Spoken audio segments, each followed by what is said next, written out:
नमस्कार जय जगन्नाथ सांग मैंने चलते आज आम अल्प समय टेस्टी आ हेल्दी भेज पुलाव बनवा तो चलते देखिए आज रेसिपी मुझे पुलाव बनवाई गोटे मीडियम साइज डिश नहीं से दवा 50 ग्राम रिफाइन तेल और किसी गोटा मसला भल फुटीगला पर बहुत सारा कटा पियाज दबा और किसी कटा कंचा लंका दे भल भाव भाजवा पियाज हल्का गोल्डन होगा दबा अदा रसुण पेस्ट और गोटे बड़ साइज कटा टमाटो दे से आड करवा स्वाद अनुसार लुण हल्दी गुंड धनिया पाउडर लंका गुंड और बिरियानी मसला देकी मसला को भल भाव कषा मसला आमर भल भाव कषि हो गला पर एथिरे आड करिया अल्प किछि पानी जहाद्वारा आमर मसला भल भाव सिझिबो।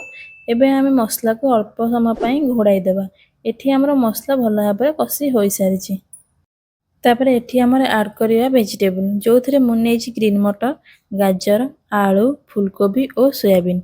तापर आमे सब वेजिटेबल को मसला सह भल भाव मिसेइबा।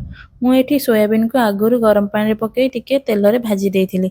आपण मान चाहिले खाली गरम पानी रे पकेई सेमिति भी दे पारिबे। तापर वेजिटेबल को मसला रे भल भाव मिसेई 5 मिनिट पई घोड़ाई देबा। एठी आमर वेजिटेबल टिके सिझी जाईछि। एबे आमे एथिरे आड करिया चाउल।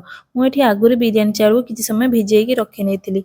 एबे आमे चाउल को परिबा सह भल भाव मिसेइबा। और गोटे कथा ध्यान रखिबे जेते बेले आपण चाउल को परिबा सह मिसेउछन्ती अति जोर से मिसेइबेनी नहले चाउल भांगी जिबार संभावना थाए। एबे हमर चाउल परिया सह भल भाव मिसी जाइछि। ए स्टेज रे हमें ऐड करिया पानी और किछि पनीर को मधे आगुरु भाजी के रखि नेइथिली।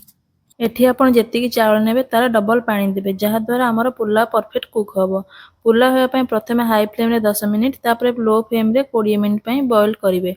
एठी आपण देखि पारते पुलाव हमर पूरा परफेक्ट रे होई सारिछि। याकू आपण माने रायता सह गरमा गरम सर्व करिवे। थरे एमिति निश्चय करी हम कमेंट रे जणांतु। एमिति सुंदर सुंदर रेसिपी देखिया पई हम चैनल को सब्सक्राइब करंतु। रहउछि नमस्कार जय जगन्नाथ।